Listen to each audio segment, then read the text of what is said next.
इन फौजी सरगर्मियों से रेजिडेंट को सख्त नाराजगी हुई। फौजी इस्लाहात के मामले में बादशाह की पुरजोश गर्मी न रेजिडेंट को पसंद आई, न अंग्रेजी हुकूमत हिंद को। हुकूमत हिंद के सेक्रेटरी बराए अमूर खारजा ने रेजिडेंट को हिदायत की कि वो बादशाह के जहन नशीन करा दे कि वो फौजी मसारिफ में जो मालियात को तबाह कर रहे हैं, इसमें कटौती करें। इसके कुछ दिन बाद गवर्नर जनरल ने बादशाह को लिखा, अवध में इतनी बड़ी फौज रखना 1801 ईस्वी के मुआहदे के सरीह खिलाफ वर्जी है। इसके मुताबिक सिर्फ 4 बटालियन प्यादे, 1 बटालियन नजीब और मेवाती, 300 गोलांदाज और मुनासिब तादाद में पुलिस रखी जा सकती है। मगर कहा जाता है कि अब अवध में 400 तोपें, 5000 तोपची, 4000 सवार और 44,000 प्यादे हैं। बादशाह वाजिद अली शाह 400 सवारों का एक हिफाजती दस्ता मुकर्रर करने का इंतजाम कर रहे थे, तो रेजिडेंट ने एक सख्त नोट लिखा कि मुझे आपसे बताकीद कहना पड़ता है कि अपनी फौज में इजाफे का ख्याल तर्क कर दीजिए कि इससे आपके मालियात में दुश्वारी हो रही है। बादशाह रेजिडेंट और हुकूमत हिंद को नाराज नहीं करना चाहते थे। उन्होंने फौजी सरगर्मियां तर्क कर दी। अंग्रेज अवध पर कब्जा करने की फिक्र में थे। वो अवध की फौजी ताकत बढ़ते हुए क्यों कर देख सकते थे। मौरखीन का इस पर इत्तेफाक है कि रेजिडेंट के मुखालिफ के बाइस बादशाह वाजिद अली शाह को फौजी सरगर्मियां तर्क करना पड़ी। आफ्ताब अवध के मुसन्निफ का बयान है कि एक रोज नवाब अली खां बहादुर वजीर आजम ने अर्ज किया कि क़िबला आलम, ये आरास्तगी फौज खिलाफ मिजाज साहिब रेजिडेंट बहादुर के होती है, चूंकि हर तरह इताअत सरकारी मलहूज है, लिहाजा इस रोज से बिल्कुल इस तरफ से किनारा किया। अहसर तवारीख और नादिर उल असर और बाद दूसरी तारीखी अहम किताबों में भी इस मजमून को दोहराती हैं। बादशाह ने खुद कहा, इब्तदाई सल्तनत में मेरा जी चाहता था कि अपनी अफवाज को हालत दुरुस्त करूं और उनकी निगहदाश्त करूं, और मैंने अपने मुहाफिज दस्ते की तरतीब भी शुरू कर दी थी। मगर चूंकि ये कर्नल रिचमंड को नागवार गुजरा, इसलिए मैंने इससे कुल्लियतन एतराज किया। वाजिद अली शाह की तख्तनशीनी के वक्त कंपनी को अवध पर कब्जा करने का ख्याल न था। उनका पंजाब के वसी इलाके पर दांव था। 1847 ईस्वी में उसने सिखों को जेर करके पंजाब पर कब्जा कर लिया। अवध का सरसब्ज इलाका 1.5 करोड़ की निकासी का कंपनी की हुकूमत के बीच में आ गया। उसने सोचा कि अगर ये खित्ता कंपनी को मिल जाए तो उसकी हुकूमत के बीच में कोई हुकूमत ना रहेगी, उसका रुतबा बढ़ जाएगा और कंपनी की आमदनी में 1.5 करोड़ का इजाफा हो जाएगा। वाजिद अली शाह फरवरी 1847 ईस्वी में तख्त नशीन हुए। अभी सिर्फ 10 महीने गुजरे थे कि नवंबर 1847 ईस्वी में लॉर्ड हार्डिंग पंजाब से लखनऊ आया और बादशाह से कहा कि अगर आपकी हुकूमत में बदनज़मी फैली हुई है और 2 बरस के अंदर आपने मुल्क का इंतजाम दुरुस्त ना किया तो कंपनी इस पर कब्जा कर लेगी। 3 महीने के बाद बादशाह ने कर्नल रिचमंड रेजिडेंट से कहा कि कंपनी के मकबूजात में जो निज़ाम है वो मुझको लिख के दे दिए, वही निज़ाम मैं अपने मुल्क में नाफिज करूंगा। रेजिडेंट ने अपने असिस्टेंट कप्तान बर्ड को आगरे भेजकर मिस्टर थॉमसन लेफ्टिनेंट गवर्नर के मशवरे से एक निज़ाम मरतब किया और वजीर आजम अली नकी खां को दिखाया। उन्होंने उसको बगैर किसी तरमीम के मंजूर कर लिया। रेजिडेंट ने इसकी मंजूरी के लिए सरहिंदी एलियट को सेक्रेटरी गवर्नमेंट को भेज दिया।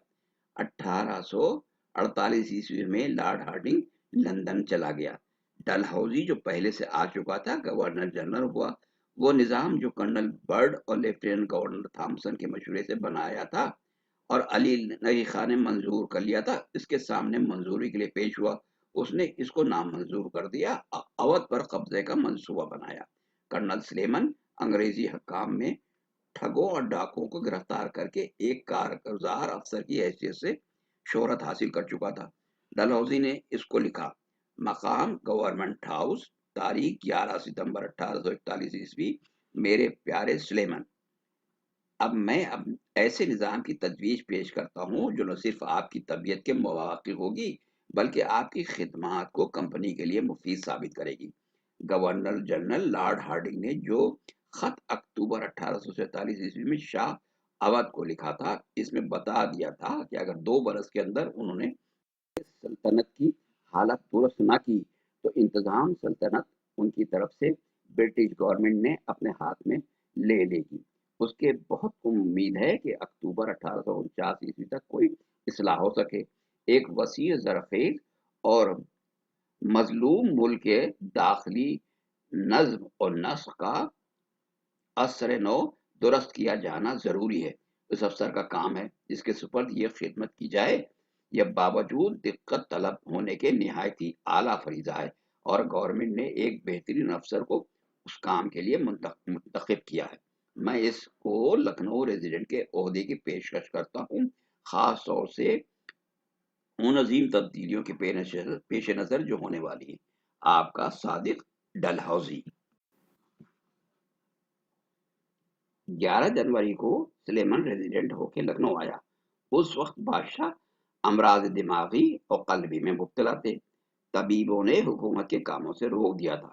سلیمان بادشاہ کی بیماری کا حال برابر لکھ کے بھیجتا رہتا اور یہ بھی زیر غور آیا کہ بادشاہ کی حالت اگر اور بگڑے تو انہیں پاگل قرار دے دیا جائے، اور اگر بادشاہ مر جائیں تو کیا انتظام کیا جائے، اور اگر وہ صحت یاب ہو جائیں تو اودھ کے انتظام کے لیے ایک بورڈ بنایا جائے۔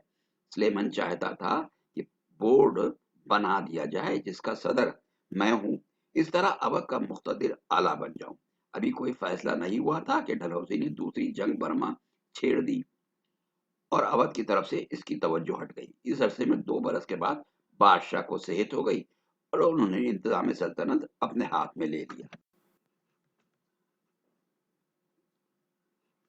اور اس کے فوراً بعد انہوں نے عدالتی نظام قائم کیا۔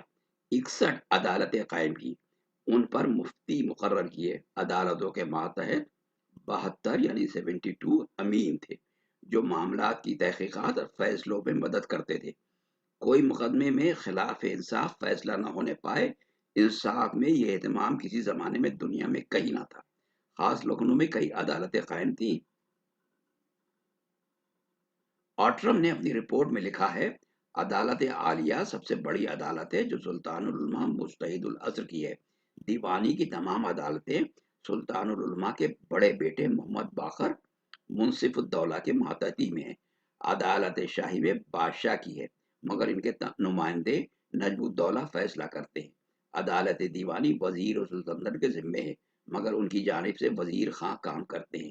عدالت خفیفہ میں قرضوں کے چھوٹے چھوٹے مقدمات فیصل ہوتے ہیں۔ عدالت مخصوصہ معتمد راجہ کندن لال کے سپرد ہیں مگر پورن چند ان کی مدد کرتے ہیں۔ 3 عدالتیں علی، واجد محمد امین اور محمد حیات کے مہات ہیں۔ ان میں مقدمات کی سماعت ہوتی ہے جس میں ایک فریق سرکار برطانیہ کا ملازم ہوتا ہے۔ ان سب عدالتوں کی اپیل مجتہد العصر سلطان العلماء کے سامنے پیش ہوتی ہیں اور ادنا درجوں کی عدالتوں کا ذکر ضروری نہیں سمجھا۔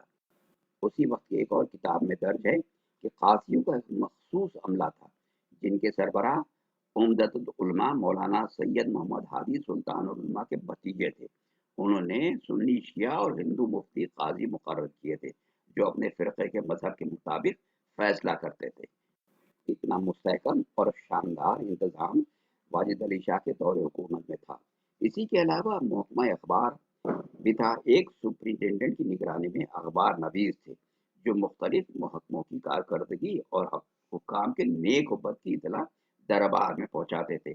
اضلاع میں بھی ہر کار مقرر تھے، کوئی سرکاری سرشتہ ایسا نہ تھا جس پر ہر کار معین نہ ہو۔ یہ اپنی رپورٹیں دارالاخبار کے افسر اعلیٰ کے پاس پہنچاتے تھے اور وہ حضور شاہی میں پیش کرتے تھے۔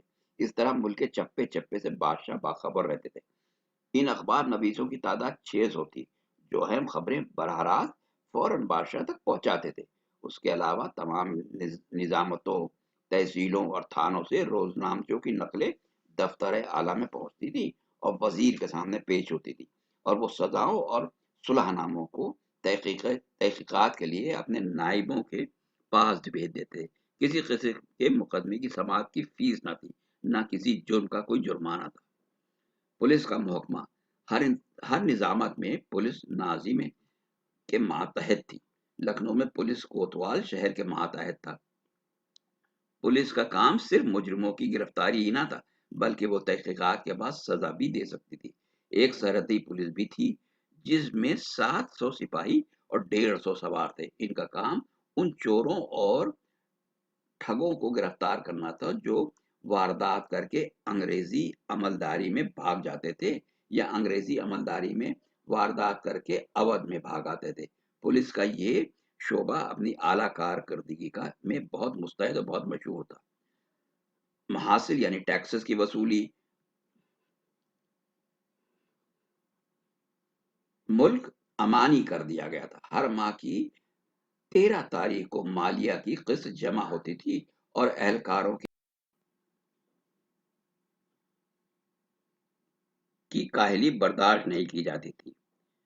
फौज का निजाम, फौज पर अंग्रेजी फातेह हो चुका था, फिर भी उसकी वर्दी, असलहा और कवायद का इंतजाम था। कहारों का इंतजाम, सैकड़ों कहार थे। उनकी बानाती वर्दियां, सर पर पगड़ी और इसमें सोने की जंजीर, इस जंजीर में छोटी छोटी लड़ियां, इसमें सोने की मछलियां लटकती थी। फील खाने का इंतजाम, यानी जहां हाथी रहते थे। 200 हाथी बादशाह की सवारी के थे, जिन पर गंगा, जमनी, हौदे और जरबफ्त की झोले थी। फीलबानों की सुनहरी वर्दियां, कमर में सब पट्टियां थी। घोड़े, 2000 घोड़े साज और यराक से आरास्ता थे, यानी लड़ाई के असलहा वगैरह साजो सामान से पूरी तरीके से तैयार थे। कबूतर खाना, 1.5 लाख उम्दा किस्म के कबूतर थे। और इसके बाद शाही कुतुब खाना, बादशाह को तसनीफ और तालीफ का गैर मामूली ज़ौक़ था। उसके लिए किताबों का मुतालिया ज़रूरी है। 2 लाख किताबें कुतुब खाने में मौजूद थी, उस पर भी उनके नज़दीक कम थी। जुलूस के पहले साल उन्होंने इश्तिहार जारी किया कि कुतुब फहरिस्त मुफस्सला झेल का हर नुस्खा ज़ी आज के 24 तारीख की तक मोहम्मद हुसैन मोहतमिम मतबा सुल्तानी तक पहुंचा दिया जाए, बशर्ते पसंद कीमत खातिर खा दी जाएगी। कुतुब खाने के अमले पर हजारों रुपया सर्फ होता था।